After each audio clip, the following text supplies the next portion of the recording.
Hi, it's Therese from Lostinpaper and I'm here for Altenew, and I'm going to be creating a baby card today using the Tiny Stars set. This is one of the mini stamps sets from Altenew, and I did have a request to create one of the cards that I made for a release.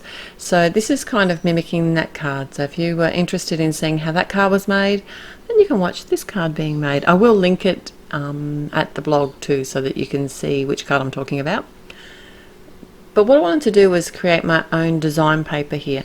So I am using the tuxedo black for some alcohol marker colouring, as well as the star background. I'm also going to stamp out, that's the bells and bows set, and that's just the outline version of the bow that I've stamped there.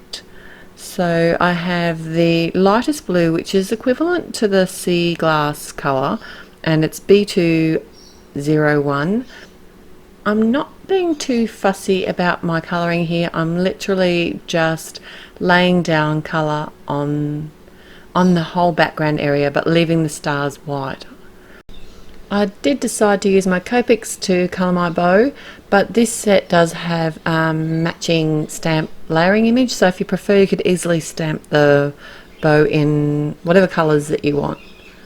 Now this is a trick from Kathy Rakusin, and it's just an old little piece of cloth with some texture on it, and I've added some of the blending zero marker to it and then simply patted it onto the background, and that will help lift some of the colour and some of the lines and lighten it up a little bit and schmooze it out. It works beautifully. I've got my bold alphabet dies and die cutting the word baby out of that design paper I created, as well as some fun foam.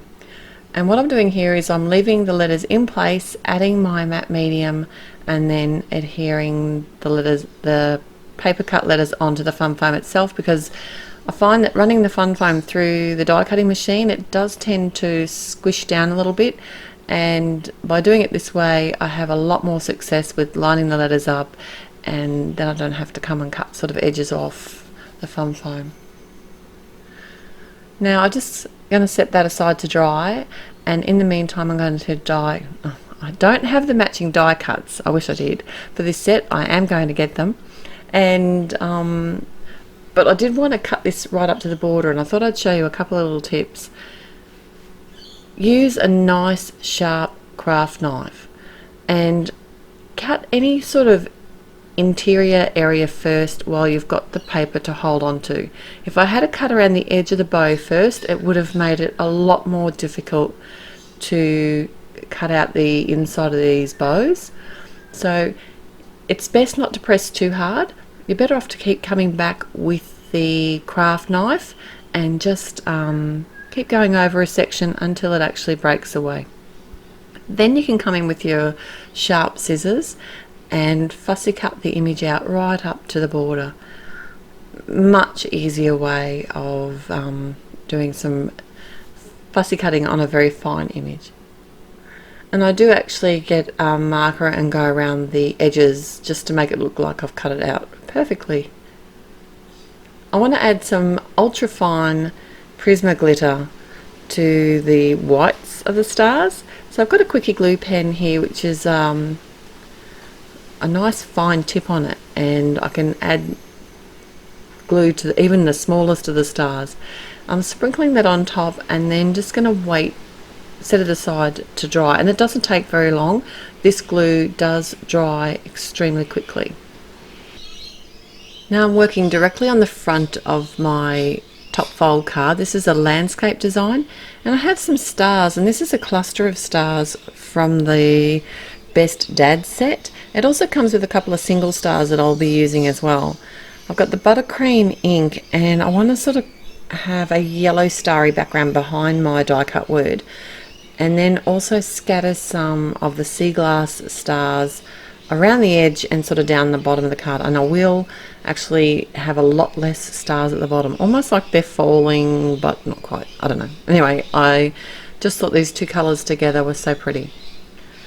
To get rid of the excess glitter, I really like those Perfect Pearl brushes. They have such a soft, you know, sort of brush, and they nice and fluffy. And I can just use those once the glue's dry on my stars here to sort of wash, you know, swat away any of the extra Prisma glitter, because, you know, glitter gets everywhere. I have the congrats word. This is from the Doctor's Rule set, and I had sort of worked out exactly where I wanted it, and I did stamp it with my Misty just in case. And then to adhere my baby word, I'm using my matte medium again. And how I kind of center it, I really just eyeball it, I do. But once it's exactly where I want it, I take one of the middle letters and I adhere that first. Then I adhere the next letter, make sure it's nice and straight up beside it, and just work my way out from there. The matte medium does give you a little bit of wiggle time, but you know, you do have to work fairly fast. I also used it to adhere the bow down on the very first B of my baby. So it's kind of a very clean and simple card, but there are a lot of steps to create it. I hope you've enjoyed this today. I'll be back again real soon. Till next time, happy paper crafting. Bye.